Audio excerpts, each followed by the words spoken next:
সুযোগ দেন, আলোচনা করব। তার আগে আমাদের এই এলাকায়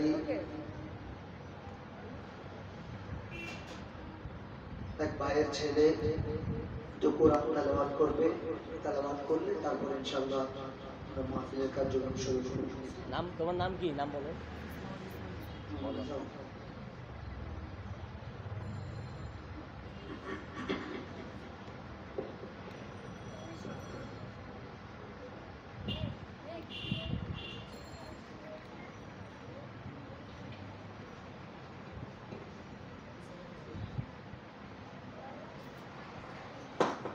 السلام عليكم ورحمة الله.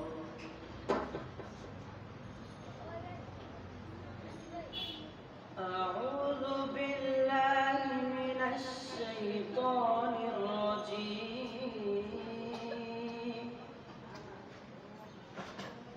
بسم الله الرحمن الرحيم.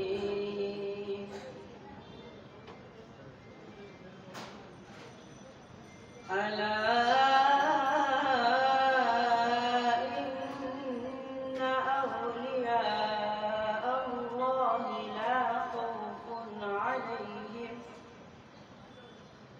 لا خوف عليهم ولا هم يحزنون. الذين آمنوا وكانوا يتقون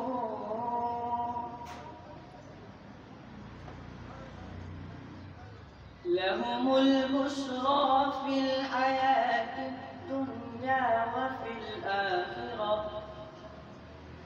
لا تبديل لكلمات الله ذلك هو الفوز العظيم. بسم الله الرحمن الرحيم. يا أيها الناس ضرب مثل فاستمعوا له.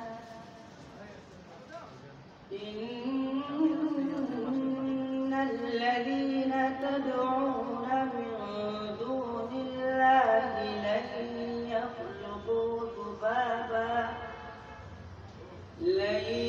يخلقوا ذبابا ولو اجتمعوا له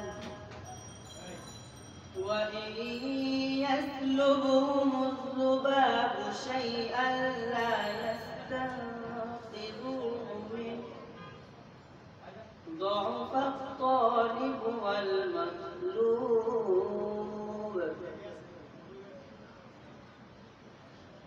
ما قدروا الله حق قدره إن الله لقوي عزيز. الله يصطفي من الملائكة رسلا ومن الناس إن الله سميع بصير. يعلم ما بين أيديهم وما خلفهم وإلى الله ترجع الأمور. يا أيها الذين آمنوا اركعوا واسجدوا واعبدوا ربكم وافعلوا الخير لعلكم تفلحون. وجاهدوا في الله حق جهاده واجتباكم وما جعل عليكم في الدين من حرج ملة أبيكم إبراهيم وسماكم المسلمين من قبل وفي هذا ليكون الرسول شهيدا عليكم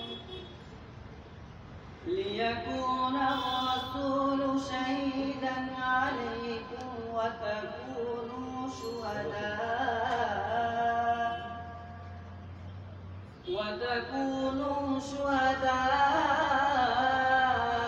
على الناس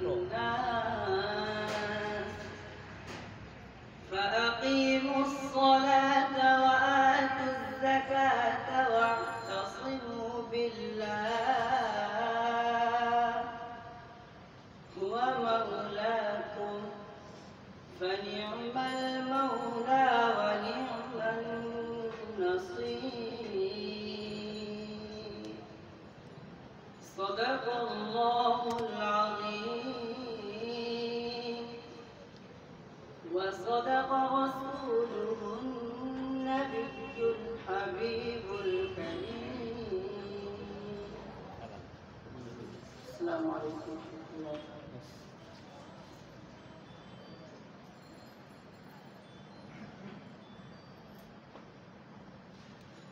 আপনারা আমি উঠাই দিই বোঝাবে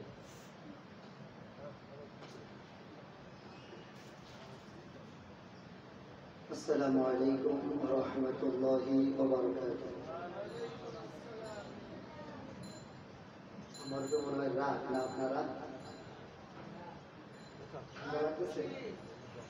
ঠান্ডা লাগলে ফ্যান অফ করে দিও। কেন পরে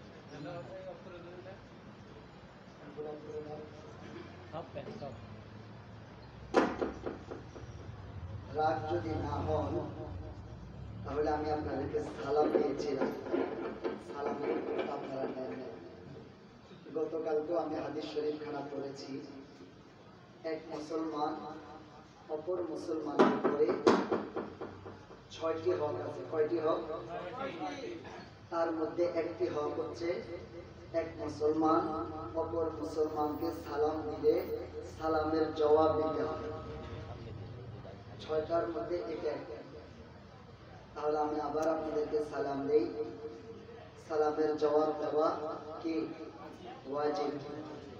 ওয়াজিব তরক করলে কবিরা গুনাহ হয়। আমি সালাম দিচ্ছি, সবাই সালামের জবাব দেবেন। আসসালামু আলাইকুম ওয়া রাহমাতুল্লাহি ওয়া বারাকাতুহু।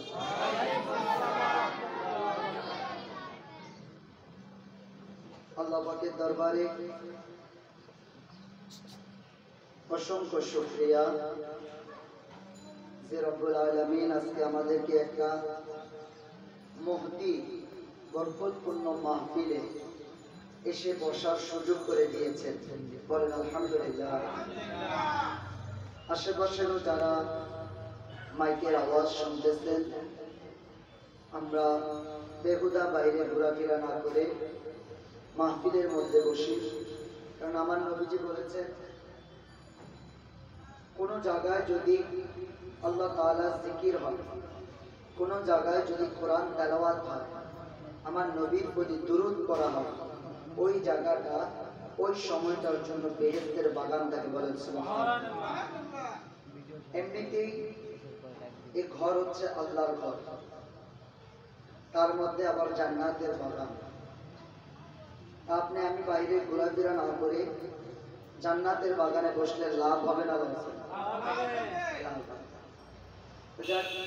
আমি আপনাদের পরিচিত মুফতি, সবাই বলেন নারে তাকবীর, নারে তাকবীর, নারে রিসালাত, নারে গাউসিয়া। বলেন আলহামদুলিল্লাহ।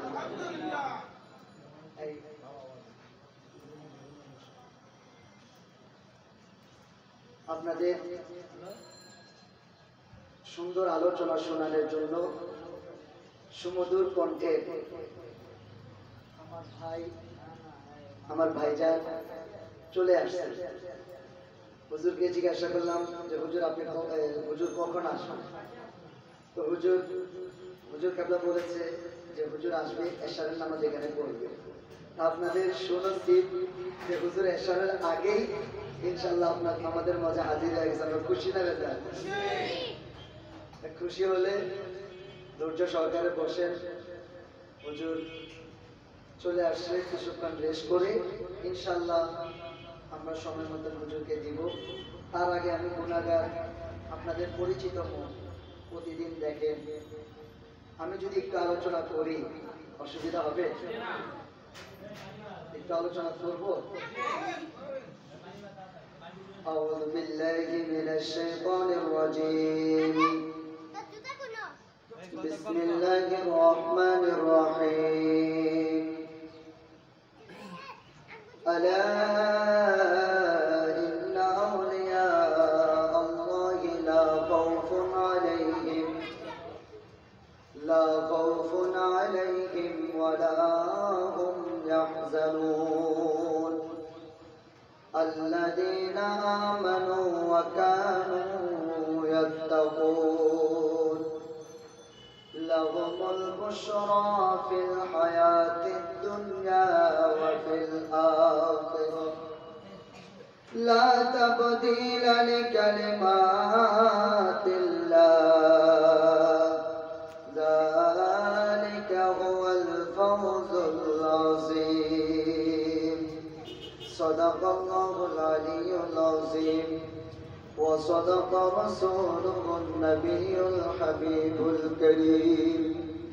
আলহামদুলিল্লাহি রাব্বিল আলামিন ওয়াল আকিবাতু লিল মুত্তাকিন والصلاة والسلام على من كان نبيا وآدم بين الماء والدين.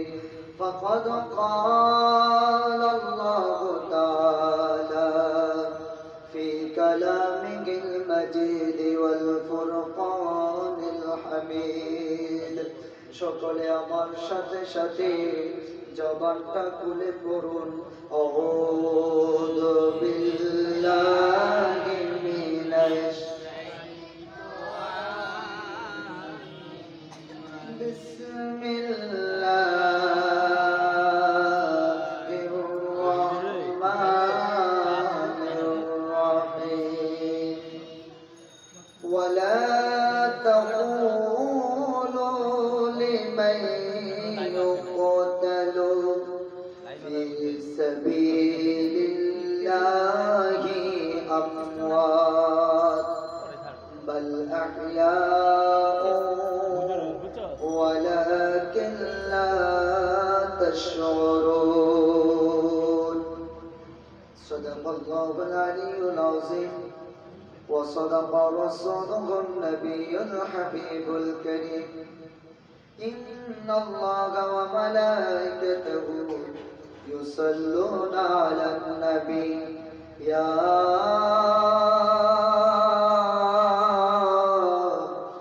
أيها الذين آمنوا صلوا عليه وسلموا تسليما. اللهم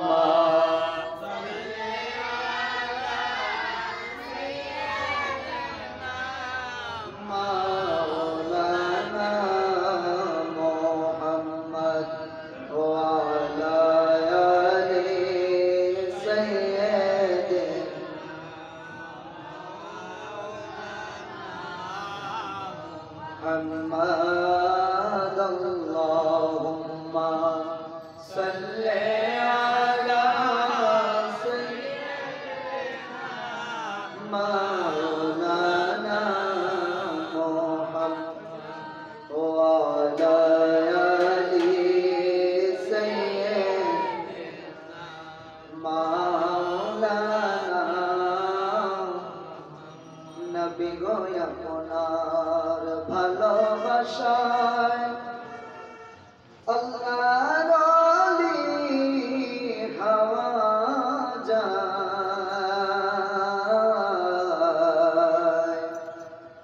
নবী গো আপনার ভালোবাসায়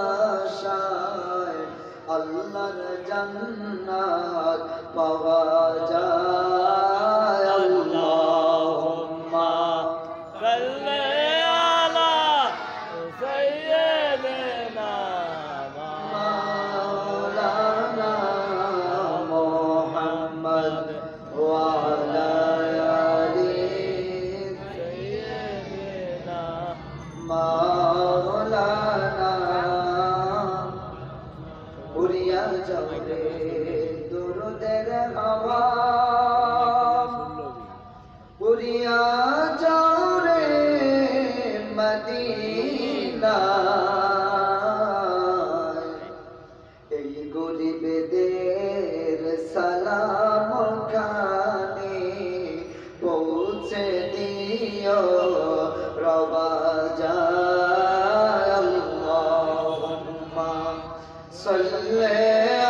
وعلى آل سيدنا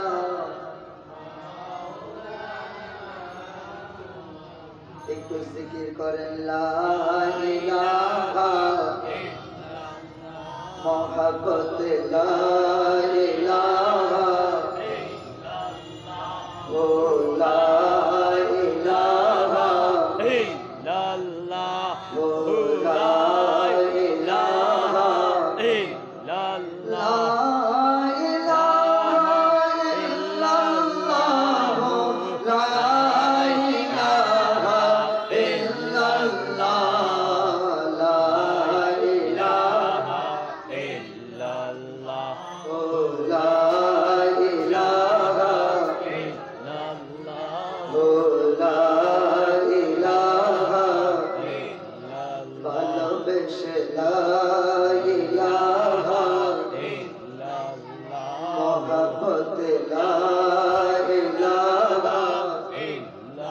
ज़बान खोले ला इलाहा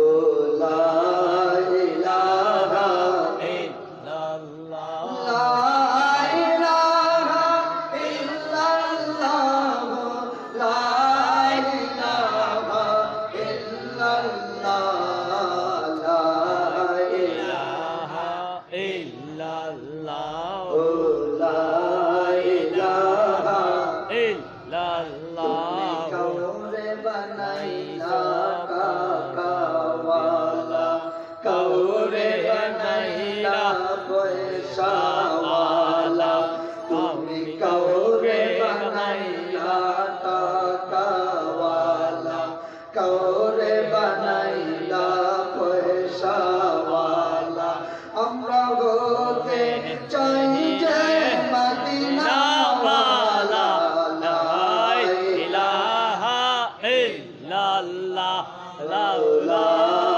ইলাহা ও লা ইলাহা লা ইলাহা ইল্লাল্লাহ ও লা ইলাহা ইল্লাল্লাহ লা ইলাহা ও লা ইলাহা লা ইলাহা ইল্লাল্লাহ মুহাম্মাদুর রাসূলুল্লাহ সাল্লাল্লাহু আলাইহি ওয়াসাল্লাম। সকলে বলেন আলহামদুলিল্লাহ। আলহামদুলিল্লাহ আজকের এই মাহফিলে আসতে পেরে আমরা খুশি না বেজার? সবাই খুশি? এখানে এসে নবীর প্রতি দুরূদ পড়তে পারেছেন, নবীর প্রতি দুরূদ পড়েছেন, এজন্য খুশি না বেজার? দুরূদ পড়লে লাভ না লস? কেমন লাভ? দুরূদ পড়লে 10টা গুনাহ আল্লাহ মাফ করে দেন, বলেন সুবহানাল্লাহ। 10টা নেকি আল্লাহ লিখে দেন, বলেন সুবহানাল্লাহ। 10টা ইজ্জতের সম্মানের দরজা আল্লাহ বুলন্দি করে দেন, বলেন সুবহানাল্লাহ। এখন ওই দুরূদ আমরা পড়েছি, সাথে সাথে কিছুক্ষণ আল্লাহর জিকির করেছি। যেই জিকির করলে আল্লাহ তার রিজিকের মধ্যে বরকত দান করতে, বলেন সুবহানাল্লাহ। জিকিরের বদৌলতে আল্লাহ আপনার নিয়ামত রিজিককে বাড়িয়ে দেন। সেই শুকরিয়া যদি আমি আদায় করি, কিয়ামত পর্যন্ত যদি সিজদায় করে আল্লাহ দরবারে শুকরিয়া আদায় করি, আদায় করা সম্ভব হবে না, শেষ হবে না। কারণ দেখেন, আপনার মতো আমার মতো অনেকেই আছে রাস্তায় ঘুরতেছে, অনেকেই আছে দোকানে বসে আছে, বেহুদা বসে আছে, অথচ আপনাকে আমাকে আল্লাহ পছন্দ করেছেন বিদায় একটা জান্নাতের বাগানের মধ্যে এসে বসার সুযোগ করে দিয়েছে, কিছুক্ষণ নবীর দুরূদ পড়ার সুযোগ করে দিয়েছে। আল্লাহর ওলিদের মাহফিলের মধ্যে বসার সুযোগ করে দিয়েছে, এই শুকরিয়া আল্লাহর দরবারে আমরা কোনোদিনও শেষ করতে পারবো না।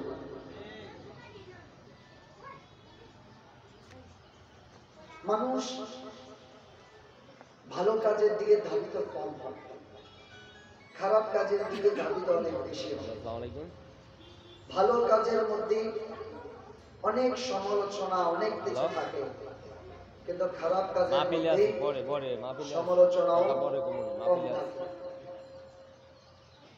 আপনি এটা ফলো করে দেখবেন যে আপনি একটা ভালো কাজ করার জন্য চেষ্টা করবেন, সামনের দিকে আগিয়ে যাবেন, কত ধরনের কত বাধা বিপত্তি আসতে পারে, কিন্তু একটা খারাপ করেন দেখবেন যে ওটার বিরুদ্ধে কেউ নাই।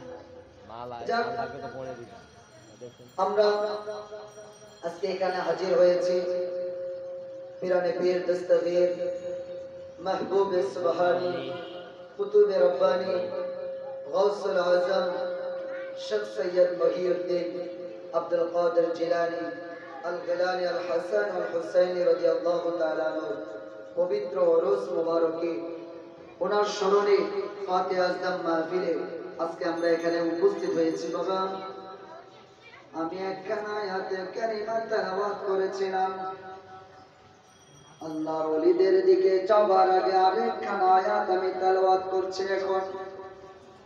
বিসমিল্লাহির রহমানির রহিম। কুল্লু নাফসিন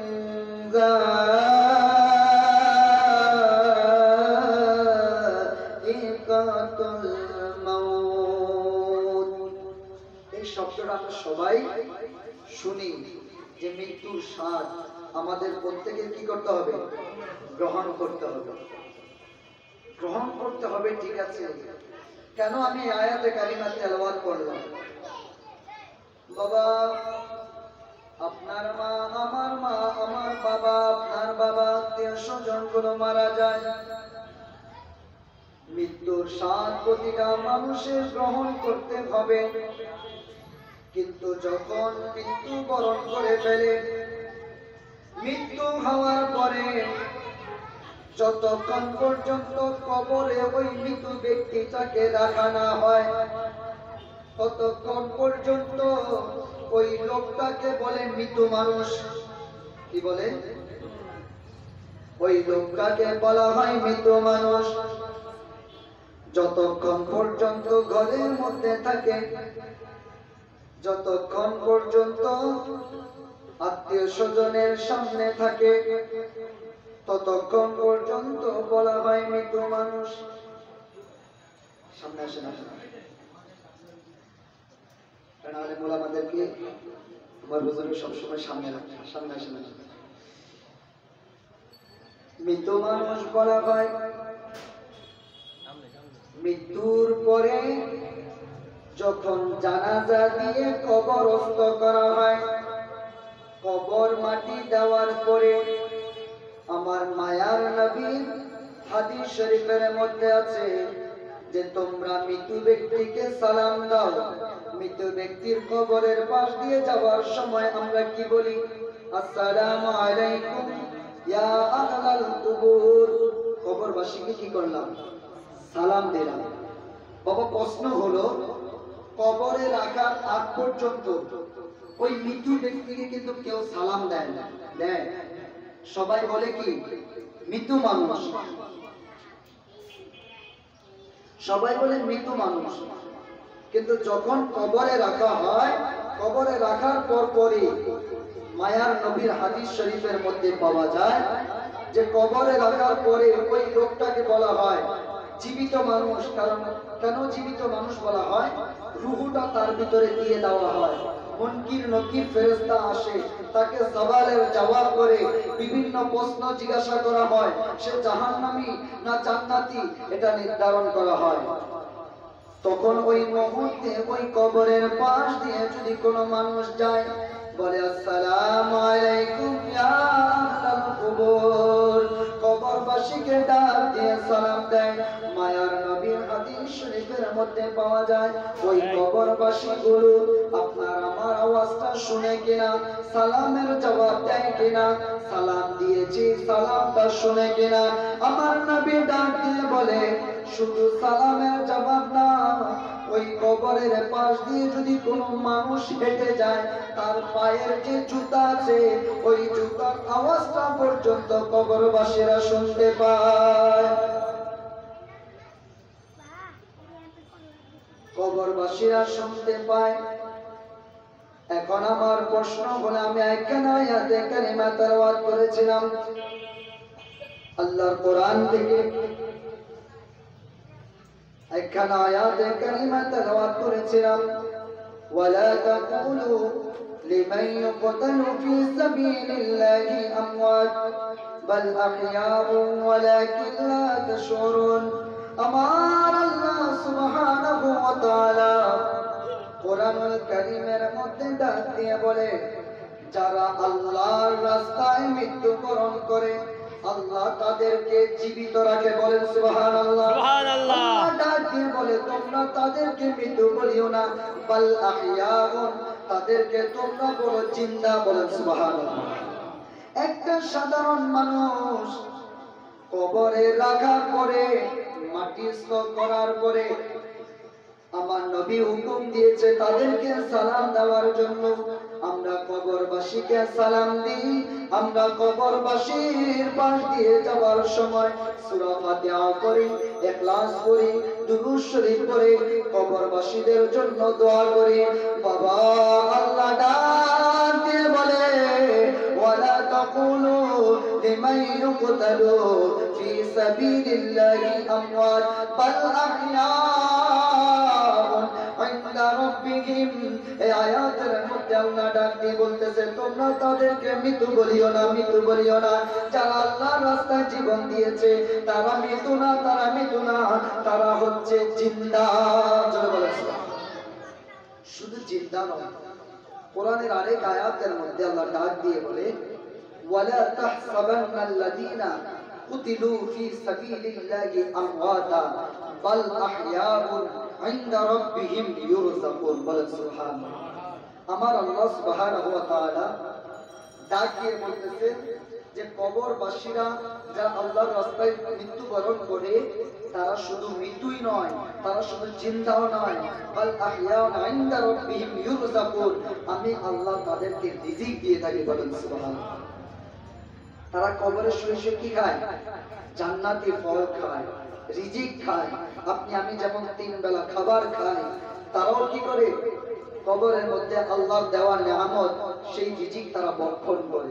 যারা আল্লাহর রাস্তায় মৃত্যুবরণ করেছে, আজকে যার স্মরণে মাহফিল, যিনাকে বলা হয় বড় পীর, যিনাকে বলা হয় সমস্ত ওলিদের ওলি, পীরানে পীর, দস্তগীর, মাহবুব সুবহান, কুতুব রব্বানি, গৌসুল আজম, শেখ সৈয়দ মহিউদ্দিন আব্দুল কাদের জিলানী, উনি কি আল্লাহর রাস্তায় মৃত্যুবরণ করেছে না অন্য রাস্তায় মৃত্যুবরণ করেছে? অবশ্যই আল্লাহর রাস্তায় মৃত্যুবরণ করেছে। আল্লাহর রাস্তায় মৃত্যুবরণ করার কারণে আল্লাহ ডাক দিয়ে বলে এই আল্লাহর ওলিদের সম্বন্ধে 11 পারার 15 পৃষ্ঠার মধ্যে আমার আল্লাহ সুবহানাহু ওয়া তাআলা ডাক দিয়ে বলতেছে আলা ইন্না আউলিয়া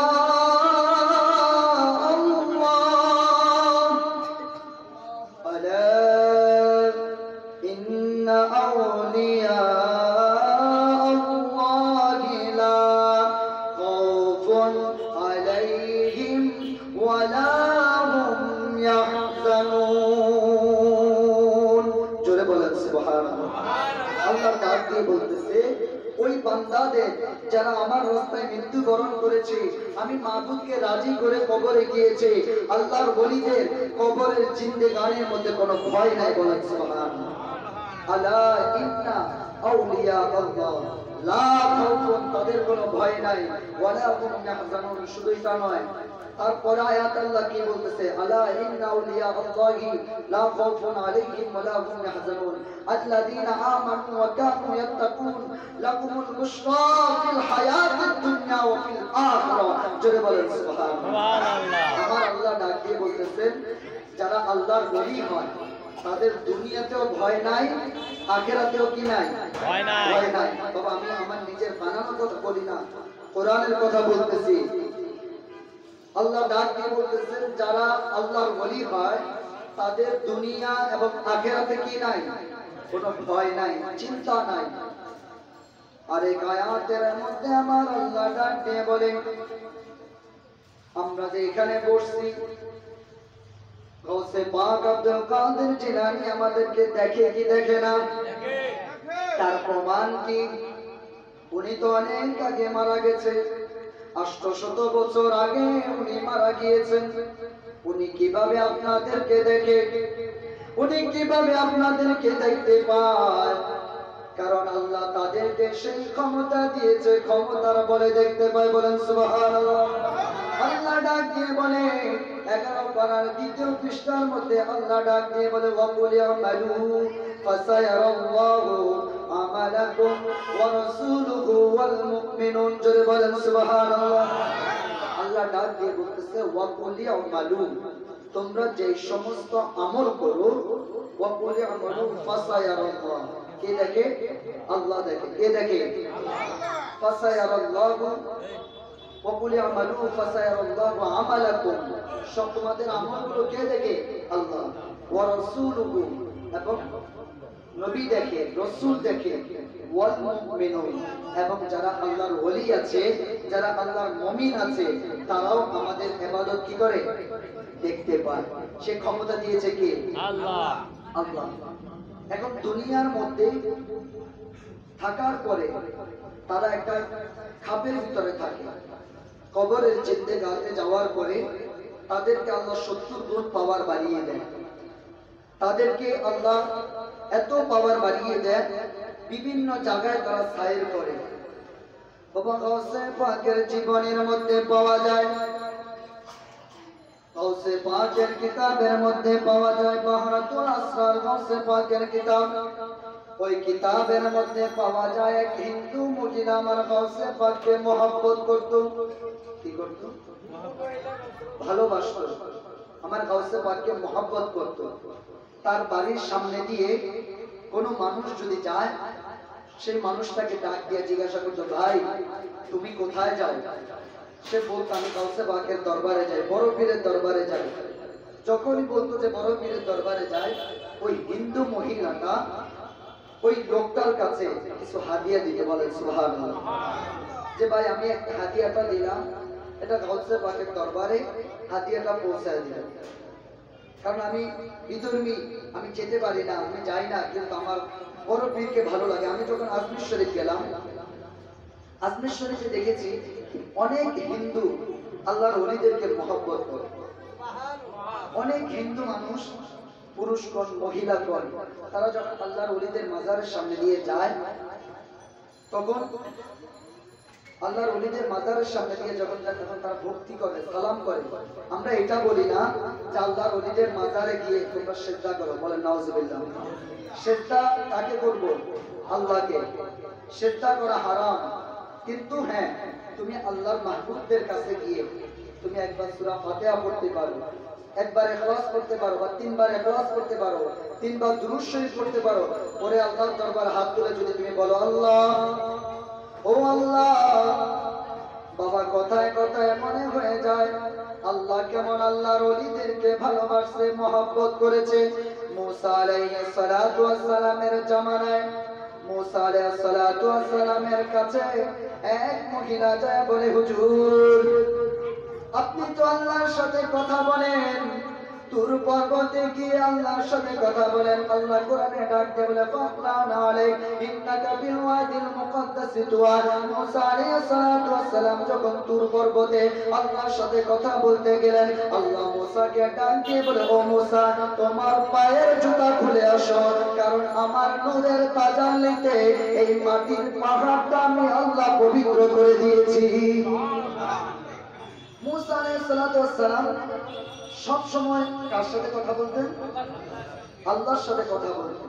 ওই মহিলা যা বলতেছে হুজুর আপনি তো আল্লাহর সাথে কথা বলেন, তা আপনি একটু আল্লাহর দরবারে বলেন আমার বিয়ে হয়েছে অনেক দিন, অনেক বছর হয়ে যায়, কিন্তু আমার কোনো সন্তান হয় না, আপনি একটু আল্লাহর দরবারে বলেন আল্লাহ যেন আমার একটা সন্তান দেন। তো মুসা আলাইহিস সালাতু ওয়াস সালাম আল্লাহর সাথে কথা বললেন। বলার পরে বলতেছে মুসা ওই মহিলার গর্ভে কোনো সন্তান নাই। কি নাই? ওই মহিলার গর্ভে কি নাই? কোনো সন্তান নাই। মহিলাকে যখন এই কথা বললো, আমাদের সমাজে অনেকে আছে যে 10 বছর 12 বছর হয়ে যায়, অনেকের সন্তান হয় না, একটা সন্তানের জন্য পাগল হয়ে যায়। আর সন্তান যে কি নিয়ামত, আর এই সন্তান বড় হলে বাবা মাকে ভুলে যায়। এই সন্তান বড় হলে বাবা মাকে মারপিট করে, বলে নাউজুবিল্লাহ। আপনারা কি করবেন? কখনো করবেন না। যাদের মা আছে, যাদের বাবা আছে, মা বাবাকে সম্মান করবেন, মা বাবাকে খেদমত করবেন, কারণ আপনি একদিন মা হবেন, আপনি একদিন বাবা হবেন। আপনি যদি আপনার বাবার সাথে খারাপ ব্যবহার করেন, আপনার সন্তান আপনার সাথে খারাপ ব্যবহার করবে। মহিলাকে ডাক দিয়ে বলে মুসা আলাইহিস সালাতু ওয়াস সালাম যে আপনার গর্ভে কোনো সন্তান নাই, আল্লাহ কোনো সন্তান দিতে পারবে না। মহিলাটা মন খারাপ করে চলে গেল। বাসায় চলে যাওয়ার পরে কিছুদিন পরে একদিন সকালবেলা মহিলা রুটি বেলতেছে। এমন সময় ঘরের মধ্যে স্বামী শুয়ে আছে, মহিলা নাস্তা বানাচ্ছে, রুটি বানাচ্ছে। এমন সময় এক পাগল বাহিরে আসা বলতেছে এক রুটিতে এক সন্তান, 2 রুটিতে 2 সন্তান। জোরে বলেন সুবহানাল্লাহ। পাগল এসা বলতেছে এক রুটিতে এক সন্তান, 2 রুটিতে 2 সন্তান। এখন মহিলা মানুষের মনটা তো নরম। মহিলা মানুষ স্বামীকে ডাক দিয়ে বলে স্বামী পাগলে করে কি বলতেছে এক রুটিতে এক সন্তান, 2 রুটিতে 2 সন্তান, আমি কি দিব? তোমারটা দিলে দাও, আমারটা দিও না। মহিলা মানুষ তার নিজের খাবারের যে রুটিটা ছিল ওই পাগলকে দিয়ে দিয়েছে। দিয়ে দেওয়ার পরে পর্যায়ক্রমে ওই মহিলার 2টা সন্তান হয়েছে। বলেন সুবহানাল্লাহ। মহিলার যখন সন্তান হয়েছে, সন্তান হওয়ার পরে মুসা আলাইহিস সালাতু ওয়াস সালামের কাছে যায় বলে হুজুর আপনি বলেছেন আমার গর্ভে কোনো সন্তান নাই, কিন্তু আল্লাহ দেখে এখন আমাকে এক পাগলের কথায় 2টা সন্তান দিয়েছে। তখন আল্লাহ মুসাকে জবাব দেওয়ার আগে মুসা আলাইহিস সালাতু ওয়াস সালামকে ডাক দিয়ে বলতেছে মুসা আমার একটু মানুষের গোশত খেতে মন চায়। এখন মুসা আলাইহিস সালাতু ওয়াস সালাম এর কাছে যায়, ওর কাছে যায়, বিভিন্ন জনের কাছে যায়, যে বলে ভাই তোমার একটু গোশত দাও, আল্লাহ একটু গোশত খেতে চেয়েছে। কেউ দেয়। এক পাগলের কাছে গেছে, পাগলের কাছে যায় বলতেছে ও পাগল আল্লাহ মানুষের গোশত খেতে চাইছে। এই কথা শোনার সাথে সাথে পাগল একটা ছুরি নিয়ে হাতের থেকে, পায়ের থেকে, মাথার থেকে, গালের থেকে, সমস্ত জায়গার থেকে একটু একটু করে তার শরীরের গোশতগুলো কেটে দিয়ে দিচ্ছে। আল্লাহ গোশত খেতে চেয়েছে, পাগল দিয়ে দিচ্ছে। এই গোশতের টুকরাগুলো নিয়ে মুসা আলাইহিস সালাতু ওয়াস সালাম আল্লাহর দরবারে যায় বলে আল্লাহ এই যে তুমি মানুষের গোশত খেতে চাইছিলা, আমি মানুষের গোশতটা নিয়ে আসছি। আল্লাহ রাব্বুল আলামিন মুসাকে ডাক দিয়ে বলে ও মুসা আমি মানুষের গোশত খেতে চেয়েছি, কিন্তু তোমার শরীরে কি গোশত নাই? তোমার শরীরে কি মাংস নাই? তোমার শরীর থেকে তো একটু দিতে পারো নাই। ওই পাগল শোনার সাথে সাথে সে তার শরীরের বিভিন্ন জায়গা থেকে একটু একটু করে কেটে দিয়ে দিয়েছে। আমার এমন কিছু পাগল আছে, ওই পাগলগুলো যদি আমার দরবারে কোনো কিছু চায় আমি তাদেরকে না দিয়া পারি না। জোরে বলেছে আমার ভান্ডারে নাই, কিন্তু আমি আমার ওই পাগলগুলো যদি আমাকে ধরে আমি না দিয়ে পারি না, কারণ পাগল আমাকে এমন ভাবে ধরছে আমি দিতে বাধ্য হয়েছি। পাগলের কথা বলতে যায় আমার গাউসে পাকের পাগলামের কথা মনে হয়ে যায়। নদীর পাশ দিয়ে যাচ্ছিল গাউসে পাক, যার আজকে মাহফিল, নদীর পাশ দিয়ে যায়। যাওয়ার সময় দেখে এক বুড়ি মা নদীর পাশে বসে বসে কাঁদতেছে। কি করতেছে? ওই বুড়ি মাকে ডাক দিয়ে বলে, মা গো, তুমি কাঁদতেছো কেন? বুড়ি মা বলতেছে, তোমার কাছে বইলা কি আমার কোনো ফায়দা হবে? তুমি ছোট মানুষ। তো গাউসে পাক আব্দুল কাদের জিলানী বলতেছে, মা একটু বলেই দেখো না, যদি কাজ হয়। বুড়ি ডাক দিয়ে বলে, ও ছোট্ট বাচ্চা যুবক, তুমি শুনো, আজ থেকে 12 বছর আগে, আজ থেকে 12 বছর আগে আমার একটা সন্তান ছিল। ওই সন্তানটা নদীর ওই পারে বিয়ে করার জন্য গিয়েছে। বিয়ে করে বরযাত্রী নিয়ে ওই নৌকাতে করে যখন আসতেছিল, মাঝপথে উঠলো তুফান। কি উঠলো? মাঝ দরিয়ায় উঠলে তুফান, তখন ভয় লাগে মনে। মাঝ দরিয়ায় উঠছে তুফান, এখন নৌকা ডুবিয়ে দিয়েছে, পানির ঢেউতে নৌকা তলিয়ে গিয়েছে। আর বুড়ি মা তার সন্তানের বিরহে, গাউসে পাকের কিতাবের মধ্যে পাওয়া যায়, গাউসে পাকের কেরামতের মধ্যে পাওয়া যায়, বাবা মহিলা 12 বছর পর্যন্ত ওই নদীর পাড়ে বসে বসে সন্তানের জন্য কাঁদে। আমার গাউসে পাক দিয়ে বলে, মা একটু বলো না, দেখি তোমার কোনো উপকার করতে পারি কিনা। মা যখন বলল, বাবা আমার সন্তান 12 বছর আগে বিয়ে করতে গেল, 12 বছর হয়ে যায়, আমার সন্তান ছেলের বউ আর কোনোদিন এখনো ফিরে নাই। আমার গাউসে পাক পাগলামি শুরু করলো। গাউসে পাক বলে, আল্লাহ, আল্লাহকে ডাক দিয়ে বলে, ও আল্লাহ, তুমি না বলেছো কিয়ামতের ময়দানে সমস্ত মানুষকে তুমি আবার জীবিত করবা। আল্লাহ এখন এই মুহূর্তে এই বুড়ির সন্তানকে তুমি চিন্তা করে দাও, বলে সুবহানাল্লাহ। গাউসে পাক বলতেছে যে আল্লাহ তুমি কি করো, এই বুড়ির সন্তানটাকে তুমি ফিরিয়ে দাও। আমার আল্লাহ গাউসে পাকের সাথে কথা বলতেছে, ইলহামের সাথে কথা বলতেছে, গাউসে পাককে জানিয়ে দিচ্ছে, হে গাউসে পাক, হে বড় পীর, হে আব্দুল কাদের জিলানী, তুমি যেটা বলতেছো এটা সম্ভব না, তাকে আনা কোনো সম্ভব না। 12 বছর হয়ে গিয়েছে, তাদের হাড় মাংস কে কোথায় আছে আমি কিভাবে দেব? গাউসে পাক ডাক দিয়ে বলে, আল্লাহ তুমি নাকি আমাদের ময়দানে সমস্ত মানুষকে একত্রিত করবা, হাসরের ময়দানে সব মানুষগুলো একত্রিত হবে। কেউ আগে মারা গেছে, কেউ 50,000 বছর আগে মারা গেছে, কেউ 5 বছর আগে মারা গেছে, কেউ 10 বছর আগে, কেউ 1400 বছর আগে, কেউ 1500 বছর আগে মারা গেছে। সৃষ্টির শুরু থেকে যাদেরকে মারা গেছে সবাইকে তো তুমি একসাথে কিয়ামতের ময়দানে উঠাবা, তাহলে তুমি কেন এখন উঠায় দিবে? তুমি এখন দিতেই হবে। গাউসে পাকের কথা শুনে আল্লাহ রাব্বুল আলামিন ওই নৌকা থেকে, ওই নদী থেকে নৌকা সহ উঠায় দিলেন, বলেন সুবহানাল্লাহ। আমার বড় পিরালিয়া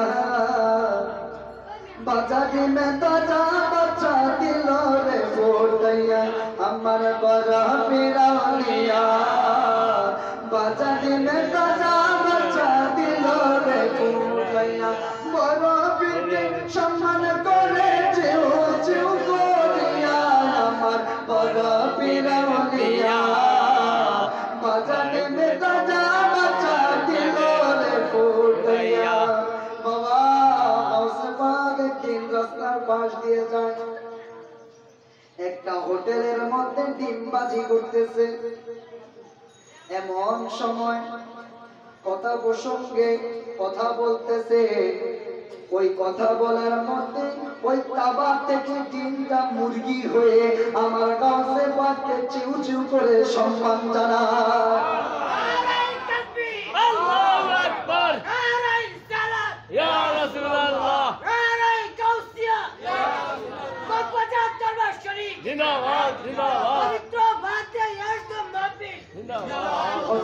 সম্মান দিয়েছে কে? আল্লাহ। কারণ মিনান নাবিয়িনা ওয়াস সিদ্দিকিনা ওয়াস শুহাদাই ওয়াস সালিহিন, নবীদের পরে সিদ্দিক, সিদ্দিকদের পরে শহীদ, শহীদদের পরে কিয়ামত পর্যন্ত আল্লাহ রাব্বুল আলামিন ডাক দিয়ে বলতেছে কোরআনুল কারীমের মধ্যে, মা কানা মুহাম্মাদুন আবা আহাদিন মিন রিজালিকুম ওয়ালাকিন রাসূলুল্লাহি ওয়া খাতামান নাবিয়্যিন। নবীর দরজা বন্ধ, আমার নবী শেষ নবী, নবী কিয়ামত পর্যন্ত কোন নবী আসবে না, কিন্তু সালিহিন যারা, আল্লাহর ওলি যারা, তারা কিয়ামত পর্যন্ত এই জমিনের মধ্যে বিচরণ করবে। বলেন সুবহানাল্লাহ। আল্লাহর ওলিরা এই দুনিয়াটাকে এখন পরিচালনা করতেছে, একজন চলে যায় তার পরিবর্তে আরেকজন। শুধু তাই না, আমরা সূরা ফাতিহা পড়ি, আলহামদুলিল্লাহি রাব্বিল আলামিন আর রহমানির রহিম মালিকি ইয়াউমিদ্দিন ইয়্যাকা না'বুদু ওয়া ইয়্যাকা নাস্তাঈন ইহদিনাস সিরাতাল মুস্তাকিম। এই যে পড়ি, কোনদিন এই সূরা তাফসীরটা একটু পড়ে দেখেছেন? এই তাফসীরটা পড়ে দেখেন, চালাও সে পথে যেই পথে তোমার নবী ওলি গাউস কুতুব গিয়েছেন চলে, প্রিয়জন গিয়েছে চলে, সেই পথে আমাকে চালাও। আমরা সূরা ফাতিহার মধ্যে প্রতিদিন নামাজের মধ্যে আমরা সূরা ফাতিহার মধ্যে বলে থাকি যে তোমার প্রিয় মানুষগুলো যে পথে চলেছে, যেই রাস্তায় চলেছে, ওই রাস্তা, ওই পথে আমাকে চালাও। এখানের মধ্যে আপনি বুঝতে পাবেন যে আল্লাহর ওলিগণ, নবীগণ, সিদ্দিকগণ, শহীদগণ, তারা সবাই কার রাস্তায় ছিলেন? আল্লাহর রাস্তায় ছিলেন। আপনি আমি যদি আল্লাহর ওলিদের রাস্তা ধরে আল্লাহর রাস্তায় থাকতে পারি, তাহলে আপনি আমিও কি নাজাত বান্দা হতে পারবো, আপনি আমি মুক্তি আল্লাহর কাছে পেয়ে যাব। তো যেই কথা বলতেছিলাম, এক কথা থেকে কোন কথায় চলে আসছে, বলতেছিলাম এক হিন্দু মহিলা আমার গাউসে পাককে কি করে? মহব্বত করে, ভালোবাসে, ভালোবেসে মাঝে মাঝে গাউসে পাকের দরবারে যে তাবারুক হয়, তাবারুকের মধ্যে কিছু শরীক হয়।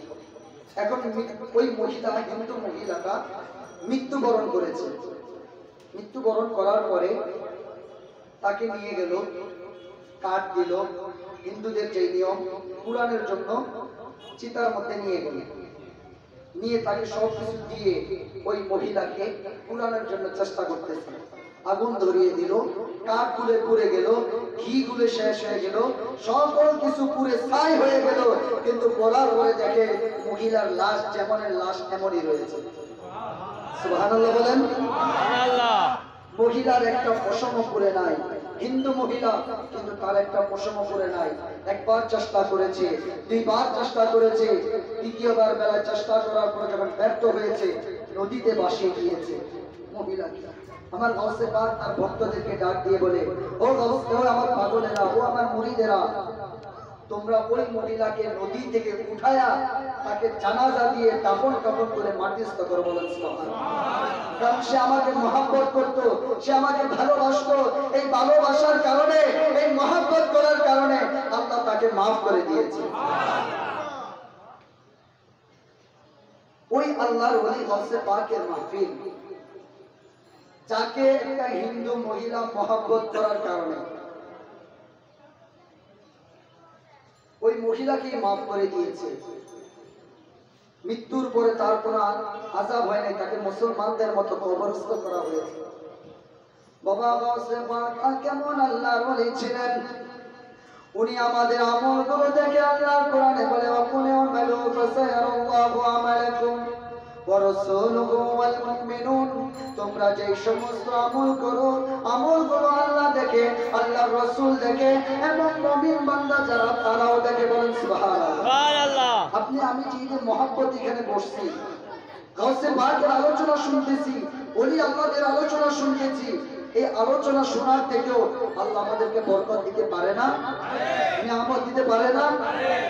এই জন্য যে বলে থাকি, সরদার আউলিয়া তুমি গাউসে জিলানী, সরদার আউলিয়া তুমি গাউসে জিলানী, কত মুর্দাদেরকে ডাইকা তুমি দিছো রুহানি, সরদার আউলিয়া তুমি গাউসে জিলানী।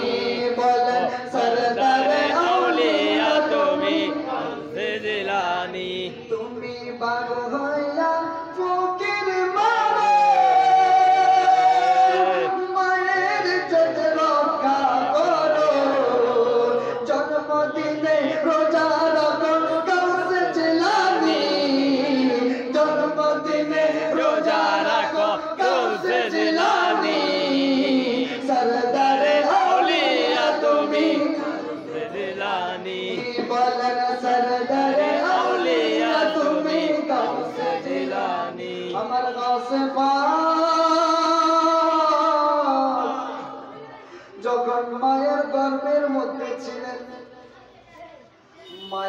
গর্বের মধ্যে থাকার পরে একদিন গাউসে পাকের বাড়িতে এক ভিক্ষুক আসলো। ভিক্ষুক আসার পরে ভিক্ষুকে বলতেছে, ঘরে কে আছেন, আমাকে একটু ভিক্ষা দেন। গাউসে পাকের আম্মা হাতটা বের করে ঘর থেকে ফকিরকে একটু ভিক্ষা দিতে গিয়েছে। ওই ফকির দেখলো এই ঘরের মধ্যে কোনো মানুষ নাই, কোনো পুরুষ নাই, কোনো মানুষ অন্য কেউ নাই, শুধু একজন মহিলা এই ঘরের মধ্যে আছে। মহিলাটা তো সুন্দর, মহিলাটা তো রমণী। শুধু হাত দেখে ওই ফকির বেটার একটু খারাপ চিন্তা আসলো। বলেন নাউজুবিল্লাহ। ফকিরের কি আসলো? খারাপ চিন্তা আসলো যে ঘরের মধ্যে কেউ নাই, মহিলা একা, আমি ঘরে যাব, আমি তার সাথে একটু খারাপ কোন নজরে তাকাইলো। আমার গাউসে পাক মায়ের গর্ভে থেকে, যিনি 18 পারা কোরআন শরীফ মায়ের গর্ভ থেকে মুখস্থ করে দুনিয়া আসছে। আমরা তো আমাদের সন্তানরা যখন আমাদের বিবিদের গর্ভে থাকে, আমাদের অনেক মা বোনরা হিন্দি সিরিয়াল দেখার জন্য পাগল হয়ে যায়। সন্তান গর্ভে রেখা বিভিন্ন কিছু করে, কিন্তু আমার গাউসে পাকের মা সন্তান গর্ভে রেখা কোরআন তেলাওয়াত করেছে। কোরআন তেলাওয়াত করার পরে 18 পারা কোরআন তেলাওয়াত করেছে, 18 পারাই মুখস্থ করে ফেলেছে। বলে সুবহানাল্লাহ। দুনিয়ার মধ্যে 18 পারা কোরআন তেলাওয়াত মুখস্থ করে আমার গাউসে পাক দুনিয়ার মধ্যে আসছে। ওই গাউসে পাক মায়ের গর্ভে যখন ছিল, মায়ের গর্ভে থেকে দেখলো ফকির বেটা আমার মার প্রতি একটু কোন দৃষ্টিতে তাকিয়েছে, খারাপ দৃষ্টিতে তাকিয়েছে। গাউসে পাককে এমন ক্ষমতা দিয়েছেন আল্লাহ, মায়ের গর্ভে থেকে বের হয়ে একটা বাঘের সুরত ধারণ করে ওই ফকিরকে গলা টিপে মেরে ফেলেছে। ক্ষমতা দিয়েছে কে? আল্লাহ যদি দেয় তাহলে আপনার আমার ক্ষতি আছে? আল্লাহ যদি আপনাকে দেয় আমার সমস্যা আছে? আল্লাহ গাউসে পাককে সেই ক্ষমতা দিয়েছে। মায়ের গর্ভে থেকে বের হয়ে ওই ফকিরকে বাঘ হইয়া আক্রমণ করেছে। শুধু তাই না, উনি যেদিন দুনিয়ার মধ্যে আগমন করেছেন ওই দিন ছিল রমজানের প্রথম দিন। রমজানের প্রথম দিন দুনিয়ার মধ্যে আগমন করেছে, দিনের বেলায় আগমন করেছে। আমার গাউসে পাক সারাদিন মায়ের দুধ খায় না, কান্নাকাটি করে না, কিছুই করে না। সন্ধ্যা যখন হলো, সন্ধ্যার পরে আমার গাউসে পাক মায়ের দুধ খাওয়া শুরু করলো। এই জন্যই তো বলি সরদারে আউলিয়া তুমি গাউসে জিলানী, বলে না সরদারে আউলিয়া তুমি গাউসে জিলানী। তোমার কদম যে দরিবে খোদাকে সে জয় করিবে, মরণ কালে বসে থাকবে জিন্দা নবীজি। সরদারে আউলিয়া তুমি গাউসে জিলানী, হায় হায় সরদারে আউলিয়া তুমি গাউসে জিলানী। তুমি বাঘ হইয়া ফকির মারো, মায়ের যত রক্ষা করো, জন্মদিনে রোজা রাখো গাউসে জিলানী, জন্মদিনে রোজা রাখো গাউসে জিলানী। সরদারে আউলিয়া তুমি গাউসে জিলানী, হায় হায় সরদারে আউলিয়া তুমি গাউসে জিলানী, হায় হায় সরদারে আউলিয়া তুমি গাউসে জিলানী। সরদারে আউলিয়া কে? সমস্ত ওলিদের সরদার, যিনি বলতেছেন যে আমার কদমে, আমার মায়ার নবীর কদম মোবারক আমার কাঁধের উপরে, আমার দয়াল নবীর কদম মোবারক আছে। বলেন সুবহানাল্লাহ। আর সারা পৃথিবীর মধ্যে যত ওলি আছে, যত ওলি আবদার আছে, সমস্ত ওলিদের কাঁধে আমি গাউসে পাকের কদম আছে। বলেন সুবহানাল্লাহ। শুধু তাই না, গাউসে পাক বলে আমার কোন মুরিদ যদি পূর্ব প্রান্তে থাকে, আমি গাউসে পাক যদি পশ্চিম প্রান্তে থাকি, ঘুমের ঘরের মধ্যে তার কাপড় যদি লুঙ্গি যদি হাঁটুর উপরে উঠে যায়, আমি গাউসে পাক টান দিয়ে নামাই দেওয়ার ক্ষমতা আমার আছে। বলেন এটা কেমনে বুঝবেন? কোরআনুল কারীমের মধ্যে 19 পারার মধ্যে সূরা নামলের একটা সূরা আছে। নামল হচ্ছে পিঁপড়া, পিপীলিকা। সুলাইমান আলাইহিস সালামের জামানায় রানী বিলকিসের একটা ঘটনা আছে। রানী বিলকিস সুলাইমান আলাইহিস সালাম থেকে অনেক দূরে, প্রায় 2 মাসের রাস্তা। ওই রানী বিলকিসকে ইসলামের দাওয়াত দিয়েছেন, দাওয়াত পাঠিয়েছেন। ইসলামের দাওয়াত পাঠানোর পরে আল্লাহ কোরআনে বলতেছে, আমার কথা না, ইসলামের দাওয়াত পাঠানোর পরে রানী বিলকিস আর কিছু দুধ পাঠালো, যে সুলাইমান নবীর কাছে 5টা স্বর্ণের ইটা দিয়া আরো কিছু হাদিয়া দিয়া সুলাইমান নবীর দরবারে পাঠাইল। এখন সুলাইমান নবীর দরবারে অনেক লম্বা ঘটনা, সংক্ষেপ করে বলতেছে।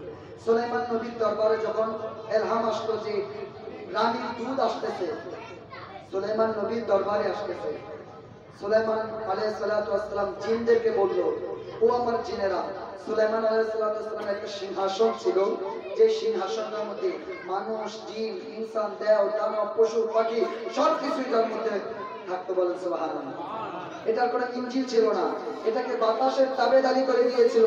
বাতাসকে যখন বলতো, ও বাতাস, আমি অমুক জায়গায় যাব, আমাকে নিয়ে যাও, আমার সিংহাসনকে নিয়ে যাও, সুলাইমান আলাইহিস সালাম বলতে দেরি হতো, বাতাসকে সিংহাসন 3.5 মাইল লম্বা, 3.5 মাইল পাশে, এত বড় সিংহাসনটাকে বাতাসে উড়িয়ে নিয়ে যেতে বলেছে। রানী বিলকিসের দুধ আসার আগে নবী সুলাইমান তার জিনদেরকে ডাক দিয়ে বলতেছে, ও জিন জাতিরা, তোমরা ওই দুধ আসার আগে, রানী বিলকিসের দুধ রাষ্ট্রপতিরা আসার আগে 2 কিলোমিটার পর্যন্ত স্বর্ণের ইটা দিয়ে ভরপুর করে দাও। বলেন সুবহানাল্লাহ। তার আন্দাজে কয়টা? 5টা। আর নবী সুলাইমান 2 কিলোমিটার পর্যন্ত কি বানিয়ে দিল? স্বর্ণের ইটা দিয়ে রাস্তা বানায়। শুধু তাই না, ওই স্বর্ণের ইটার মধ্যে ময়লা আবর্জনাও রেখে দিল, পশু পাখির ময়লা আবর্জনাও রেখে দিল। এখন যখন দুধরা আসলো, আসার পরে দেখে যে রানী নবী সুলাইমান আলাইহিস সালামের দরবারটা এখন অনেক দূর, কিন্তু এখান থেকে দেখা যায় স্বর্ণের ইটা। এখন তারা তো লজ্জায় পড়ে গেল, আমাদের হাতে মাত্র 5টা স্বর্ণের ইটা, এখন নবী সুলাইমান আলাইহিস সালাম দেখি হাজার হাজার স্বর্ণের ইটা দিয়ে রাস্তা বানায় দিয়েছে। বলেন সুবহানাল্লাহ। সংবাদ দিল, সংবাদ দেওয়ার পরে রানী বিলকিস নবী সুলাইমান আলাইহিস সালামের দরবারে আসবে। নবী সুলাইমান ডাক দিয়ে বলতেছে যে রানী বিলকিস আমার দরবারে আসবে, কিন্তু তাকে আমার কিছু সারপ্রাইজ দিতে হবে, তাকে আমার কিছু গিফট করতে হবে। কি গিফট দেখাবো, কি সারপ্রাইজ তাকে আমি দিব? যে রানী বিলকিসের একটা সিংহাসন আছে, যেটার মধ্যে 200 মানুষ কন্টিনিউ থাকতে পারে। বলেন সুবহানাল্লাহ। ওই রানী বিলকিসের সিংহাসনটা আমার দরবারে কে আনতে পারবে? জিন জাতি বলল, হুজুর, আমি আপনার রানী বিলকিসের সিংহাসনটা এনে দিব। জিজ্ঞাসা করলো, কতক্ষণ সময় লাগবে? জিন জাতি বলল, হুজুর, আপনি বসার থেকে উঠবেন, এর মধ্যে আমি সিংহাসনটা এনে দিব। কিন্তু নবী সুলাইমান আলাইহিস সালাম যখন সকালে সিংহাসনে বসতেন, সন্ধ্যার আগে আর এই সিংহাসন থেকে উঠতেন। তাহলে এখানে অনেক লং সময়। আমার নবী সুলাইমান আলাইহিস সালাম বললেন, না, হবে না, চলবে না, কে পারবা আরো দ্রুত আনতে? একজন আল্লাহর ওলি দাঁড়ালেন। আল্লাহর ওলি দাঁড়িয়ে বলতেছে, হুজুর, আমি রানী বিলকিসের সিংহাসন আপনার দরবারে আনি দিব। নবী সুলাইমান জিজ্ঞাসা করলেন, কতক্ষণে আনবা, কত মাসে আনবা, কতদিনে আনবা, কতদিন সময় লাগবে তোমার? ওই লোকটা ডাক দিয়ে বলে, হুজুর, আমার মাস লাগবে না, আমার বছর লাগবে না, আমার দিন লাগবে না, আমার ঘন্টা লাগবে না, আমার সপ্তাহ লাগবে না। হুজুর, আপনি চক্ষুটা বন্ধ করবেন, আর খুলতে যতক্ষণ সময় লাগে, এর মধ্যে আমি 2 মাসের ওদিকে যে রানী বিলকিসের সিংহাসন আছে, এই সিংহাসনটা আমি আপনার রাজ দরবারে এনে হাজির করে দিব। আল্লাহর ওলিদেরকে ক্ষমতা দিয়েছে কে? মুহূর্তের মধ্যে এত বড় সিংহাসনটা নবী সুলাইমান আলাইহিস সালাতু ওয়াস সালামের দরবারে হাজির করে দিলেন। রানী বিলকিস আয়েশা দেখে ব্যাপার কি, আমার সিংহাসন দেখে আসলাম, রেখে আসলাম 2 মাইল দূরে, 2 কিলোমিটার দূরে, 2 মাস দূরে যেতে যে সময় লাগে আমি ওখানে রেখে আসলাম, কিন্তু এখন দেখি নবী সুলাইমানের দরবারে আমার সিংহাসনে হাজির হয়ে। তাহলে আল্লাহর ওলিদেরকে ক্ষমতা দিয়েছে কে? আল্লাহ। আমার গাউসে পাক শুধু তাই না, আমার গাউসে পাকের জীবনে বলতে গেলে সারা রাত্র বললেও শেষ হবে না। আমার একজন ভাই বলেছিলাম মাগরিবের পরে চলে আসতে, উনি আরো সুন্দর করে আপনাদেরকে গাউসে পাকের শান শোনাবেন, কিন্তু আমি ইচ্ছা করলে মাগরিবের পরে দিতে পারতাম। কেন দেই নাই? যে মাগরিবের পরে দিলে হুজুর আলোচনা করে মজা পাবেন না, মাঝখানে একটা গ্যাপ পড়ে যাবে, আজান হবে, নামাজ আছে, সময় পাবে না ঠিক মতে।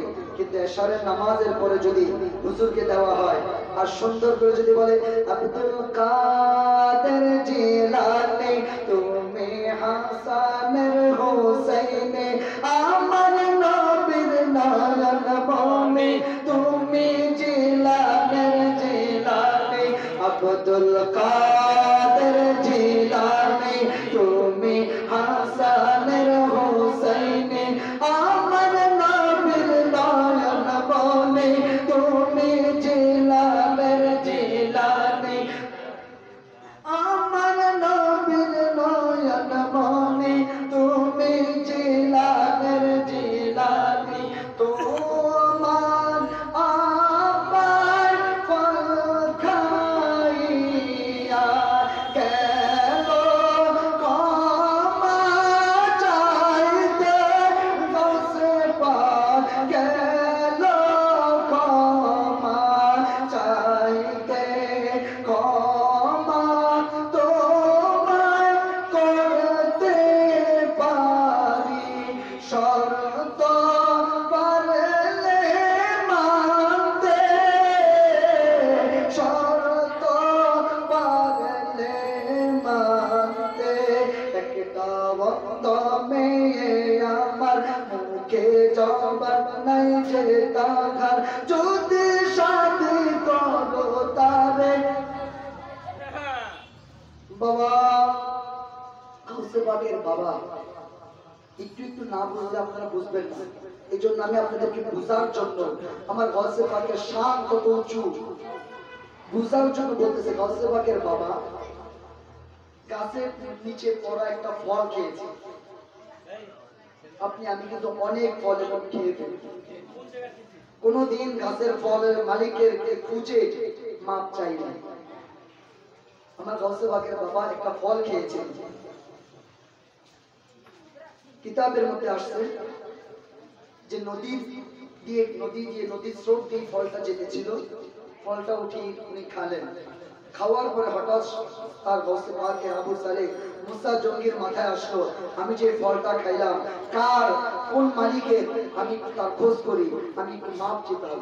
যখন গাউসে পাকের বাবা খোঁজ করতে করতে বের করে মাপ চাইতে গেলেন, যা বলতেছে মালিককে পেয়ে গেলেন, বলতেছে হুজুর আমি আপনার গাছের একটা ফল নদীতে ভেসে যেতেছিল, আমি ওই ফলটা খেয়েছি, আপনি আমাকে মাফ করে দেন।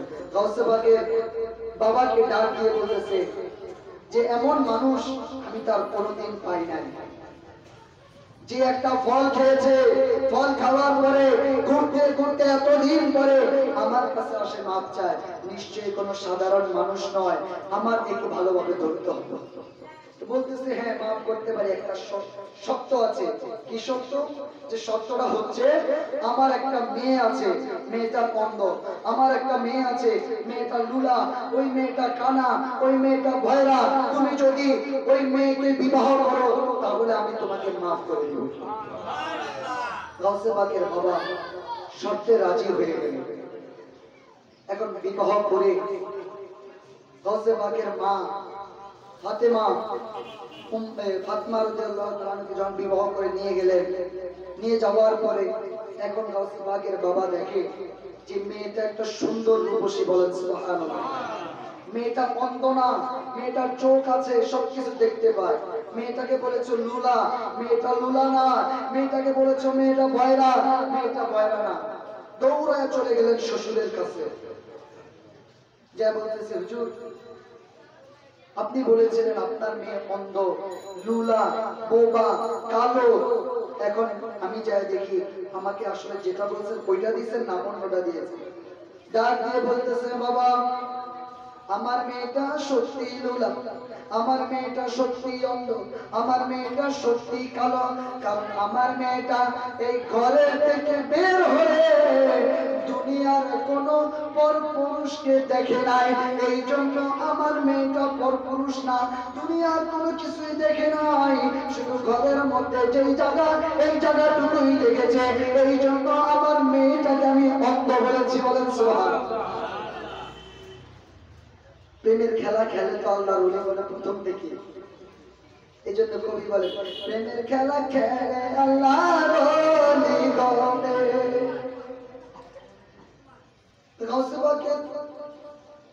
বাবা কি বলতেছে যে আমার মেয়েটা ল্যাংড়া, এই জন্য আমার মেয়েটা কোনোদিন ঘর থেকে বের হয়ে কোথাও হাইটা যায় নাই, কোথাও ঘুরতে যায় নাই। আজকাল আপনার আমার মেয়ে তো মায় পরে বোরকা, মেয়ে পরে শর্ট কাপড়, একসাথেই রাস্তায় চলে। আপনি আমি যেভাবে সন্তানকে শিক্ষা দিব সেভাবেই শিখবে। গাউসে পাকের মা গর্বে রেখা গাউসে পাকে কোরআন তেলাওয়াত করেছে, আমার গাউসে পাক 18 পারা মুখস্থ করেছে। দুনিয়াতে আসার পরে গাউসে পাককে মুক্তবে দেবে। আমাদের দেশে সকালবেলা বা বিকালবেলা মুক্তব হয় না, ওই মুক্তবি দিল। দেওয়ার পরে গাউসে পাক যখন হুজুরের কাছে গেল, হুজুর কা আউযু বিল্লাহি মিনাশ শাইতানির রাজিম, আমার গাউসে পাক বিসমিল্লাহির রহমানির রহিম, বলেন সুবহানাল্লাহ। হুজুর কয় আলিফ, আমার গাউসে পাক কয় বা। হুজুর কা আলহামদুলিল্লাহি রাব্বিল আলামিন, আমার গাউসে পাক কয় আর রহমানির রহিম। হুজুর কয় মালিক ইয়াউমিদ্দিন, আমার গাউসে পাক আব্দুল কাদের জিলানী কয় ইয়্যাকা না'বুদু ওয়া ইয়্যাকা নাস্তাঈন। এইভাবে পড়তে পড়তে পড়তে পড়তে 18 পারা কোরআন তেলাওয়াত উস্তাদের সামনে করে ফেলছে। বলেন সুবহানাল্লাহ।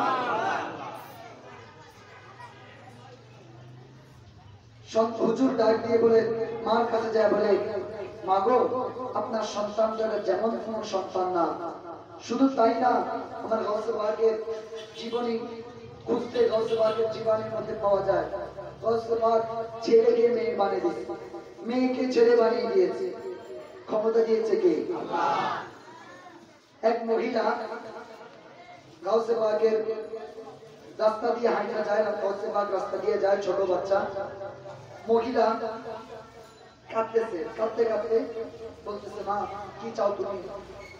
বাবা আমার অনেকগুলো মেয়ে সন্তান আছে, আমার গর্ভে যে সন্তানটা আছে এটাও মেয়ে সন্তান। আমার স্বামী বলেছে যদি